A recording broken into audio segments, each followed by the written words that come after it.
MDH kitchen king కనుక kitchen లో ఉంటే మనమే ఏదైనా తయారు చేయొచ్చు. బెంగన్ భర్త, ఆలు గోబీ, భిండి మసాలా, ఇంకా మరెన్నో. బ్రేకింగ్ న్యూస్ అంటోంది. తెలంగాణ నుంచి సిబిఐకి మరొక కేసు కూడా వెళ్లబోతోంది. ఫోన్ ట్యాపింగ్ కేసును అప్పగించే యోచనలో కాంగ్రెస్ ప్రభుత్వం ఉంది. ఇప్పటికే ట్యాపింగ్ కేసుపై విచారణ జరిపింది సిట్. కీలక ఆధారాలు కూడా సేకరించింది సిట్ టీం. తెలుగు రాష్ట్రాల్లోని కీలక నేతలతో పాటుగా కేంద్రంలో ఉన్న పలువురు బీజేపీ నేతల ఫోన్లు కూడా ట్యాపింగ్ అయినట్టుగా సిట్ గుర్తించింది. జడ్జిలు, సినీ నటుల ఫోన్లను సైతం ట్యాపింగ్ చేసినట్టుగా సిట్ గుర్తించి కొన్ని ఆధారాలు కూడా సేకరించింది. ఈ నేపథ్యంలో కేసును సిబిఐకి అప్పగించే ఆలోచనలో ఉంది రేవంత్ సర్కార్.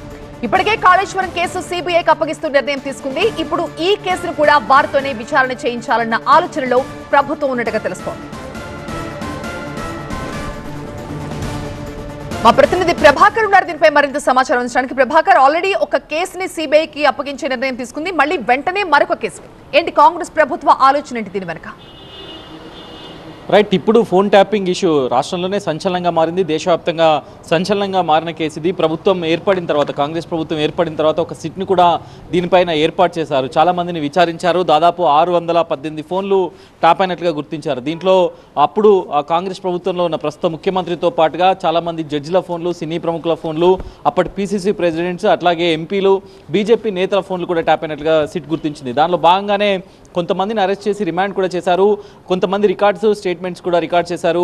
బండి సంజయ్ లాంటి కేంద్ర సహాయ మంత్రిగా ఉన్న బండి సంజయ్, అట్లాగే బీజేపీ ఎంపీ ఈటల, మహేష్ కుమార్ గౌడ్, అట్లాగే ఫహీం ఖురేషీ, ఆర్ఎస్ ప్రవీణ్ కుమార్ లాంటి నేతలను కూడా పిలిచి స్టేట్మెంట్ రికార్డ్ చేశారు. దాంతో పాటుగా చాలామంది జడ్జిల ఫోన్లు ట్యాప్ అయినట్లుగా గుర్తించారు. కేంద్ర ప్రభుత్వ రంగాల సంస్థ అంటే దర్యాప్తు సంస్థలకు సంబంధించిన వారి ఫోన్లు కూడా ట్యాప్ అయినట్టుగా గుర్తించారు. సో దీనిలో భాగంగానే ఈ కేసుని సిబిఐకి అప్పగించాలనే ఆలోచనలు అయితే ప్రభుత్వం ఉన్నట్టుగా తెలుస్తుంది. ఇప్పటికే సిట్ చాలా ఫాస్ట్గా ఎంక్వైరీ చేస్తుంది, విచారణ చేస్తున్న నేపథ్యంలో ఇంకా కూడా దీనిలో పూర్తి స్థాయిలో దర్యాప్తు చేయడానికి సిబిఐకి వెళ్లే ఆలోచనలు ప్రభుత్వం ఉన్నట్టుగా తెలుస్తుంది. దీనిపైన ఇప్పటికే తుది దశ చర్చలు పూర్తయినట్టుగా తెలుస్తుంది. ప్రభుత్వం దీనిపైన కూడా ఆలోచిస్తున్నట్టుగా తెలుస్తుంది. సిబిఐకి ఇస్తే ఎలా ఉంటుంది, ఇంకా వైడ్గా ఎంక్వైరీ చేయడానికి అవకాశం ఉంటుంది అనే ఆలోచనలు ప్రభుత్వం ఉన్నట్టుగా తెలుస్తుంది. దాంతోపాటుగా ఇప్పటివరకు అరెస్ట్ అయిన వాళ్ళే కాకుండా ప్రభాకర్ రావు లాంటి వాళ్ళు సుప్రీంకోర్టు నుంచి రిలాక్సేషన్స్ తెచ్చుకొని ఉన్నారు. సో ఇంకా దీన్ని లోతుగా వెళ్ళి అప్పటి ప్రభుత్వంలోని పెద్దలు ఎవరైతే దీనిలో ఇన్వాల్వ్ అయి ఉన్నారో వాళ్ళందరినీ కూడా బయటకు తీసేందుకు సిబిఐకి అప్పచెప్పాలన్న ఆలోచనలు ప్రభుత్వం ఉన్నట్టుగా తెలుస్తుంది.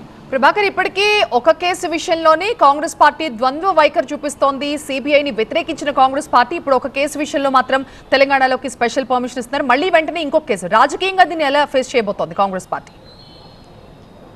కాళేశ్వరం కేసు విషయంలో ప్రభుత్వం చాలా స్పష్టంగా చెప్పింది. చాలా వరకు జాతీయ రంగ సంస్థలు దీనిలో ఇన్వాల్వ్ అయి ఉన్నాయి. వ్యాప్కోస్ లాంటి సంస్థలతో పాటు చాలా సంస్థలు అంటే ఫండింగ్కి సంబంధించి, ఆర్కిటెక్చర్కి సంబంధించిన చాలా సంస్థలు కాళేశ్వరంలో ముడిపడి ఉన్నాయి. కాబట్టి డెఫినెట్గా ఇంకో కొంత వైడ్ ఇంట్రాగేషన్, ఇన్వెస్టిగేషన్ జరగాలి అంటే సో సిబిఐకి అప్పగించడమే సముచితమని ముఖ్యమంత్రి ప్రకటించారు. సో ఒక కేసు విషయంలో కేసును పూర్తి స్థాయిలో దర్యాప్తు చేయడానికి, విచారించడానికి, దాన్ని ఒక కంక్లూజన్ తేవడానికి రాష్ట్ర ప్రభుత్వం చేయాల్సిన మొత్తం ఇప్పుడు ఫోన్ ట్యాపింగ్ కేసులో మొత్తం ఆ సిట్ ఎంక్వైరీని అంతా కంప్లీట్ చేసింది. సో ఆ సిట్ ఎంక్వైరీతో పాటుగా సిబిఐ ఇన్వెస్టిగేషన్ అయితే ఇంకా కొంత బలంగా, అట్లాగే ఎవరైతే దీనిలో ప్రధాన పాత్ర పోషించున్నారో వాళ్ళందరినీ కూడా బయటకు తీసుకొచ్చి ఎక్స్పోజ్ చేయొచ్చు. దేశవ్యాప్తంగా కూడా వీళ్ళందరినీ ఎక్స్పోజ్ చేయొచ్చు. మరొక రాష్ట్రంలో ఇట్లాంటి యాక్షన్స్ జరగొద్దు, ఇట్లాంటి ప్రాక్టీస్ జరగొద్దు అనే ఉద్దేశాన్ని చెప్పడానికే ప్రభుత్వం ఈ నిర్ణయం తీసుకున్నట్టుగా తెలుస్తుంది.